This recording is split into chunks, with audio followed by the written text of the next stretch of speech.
la photo est plus nette. Puis c'est un petit peu ce que j'ai réussi à obtenir, une image brute du 25 juin. Et si j'additionne 15 images additionnées, vous voyez que ça me donne quand même une image plus définie. Puis si justement, cette image plus définie-là va nous permettre, ben, peut-être en premier d'aller voir la sphéricité, mais en deuxième d'aller voir le relief. Le relief sur la surface de la Lune.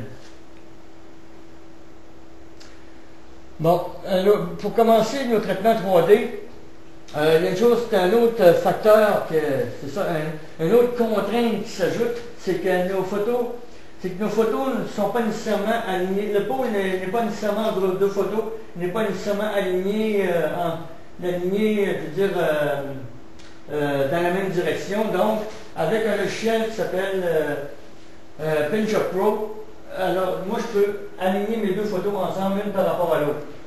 Ça, c'est bien important. Bon, maintenant, peut-être un peu de théorie, comme on dit. Et c'est cette partie-là qui est, comme on dit, qui fait la clé du succès. C'est que s'il n'y avait pas de vibration, le milieu de la face visible de la Lune serait toujours à la latitude 0 degré 0 et longitude 0 au centre de la Terre. La photo 3D ne serait pas possible à ce moment-là.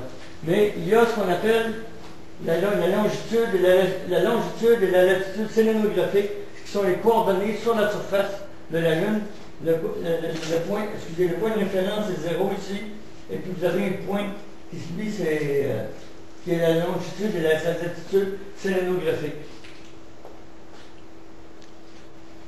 Bon, vous voyez ici, juste pour vous montrer, hop, allez, un instant, on va revenir sur nos photos, on va revenir un petit peu en arrière, bon, vous voyez, la contrainte que j'ai, c'est que, remarquez, je vais changer les deux prochaines, je vais les changer, vous allez voir que le changement n'est pas horizontal, le changement de position des cratères, mais incliné. C'est là qu'est mon problème, qu'il faut que je surmonte. Que je ramène ça, que je ramène le déplacement incliné à un déplacement horizontal. C'est là qu'il la passe. Attends un petit peu. Voyez? De choisir les bonnes dates, finalement. Oui, de choisir les bonnes dates, comme ça, vous voyez. Alors pour réussir l'effet 3D, il faut tout simplement ajuster chaque image afin que la variation ou le changement de vibration résulte en un déplacement horizontal. Bon, là-dessus, il existe, moi je vais vous donner un peu le gros principe en gros, parce que il y a une partie calcul qui est bien simple, qui n'est pas compliquée, mais étant donné cette version-là, c'est une version un peu grand public, mais ce que je veux montrer comme principe, c'est tout simplement, on a un changement de l'orientation de la Lune. Autrement dit, c'est que pour réussir à avoir un déplacement horizontal, alors je fais tout simplement pivoter mes deux images d'un certain angle. Je vais vous le montrer. Alors vous avez ici, ça ici.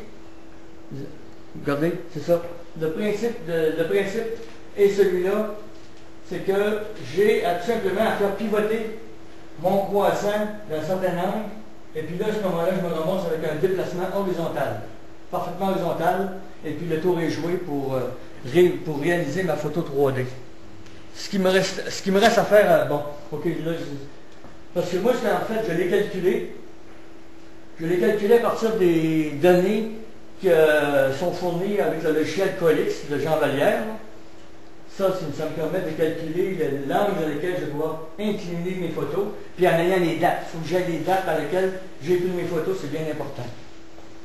Et puis à la fin, un autre détail très important, c'est que mes photos, si je les compare une par rapport à l'autre, à deux dates, ne sont pas de la même grosseur, étant donné que la Lune n'est pas sur la même position par rapport à l'orbite. Elle est plus loin ou plus rapprochée. Alors à ce moment-là, moi, je dois m'organiser pour ajuster mes photographies à une dimension moyenne, si on veut dire. J'accorde mes deux photos à une dimension moyenne qui est la moyenne entre les deux.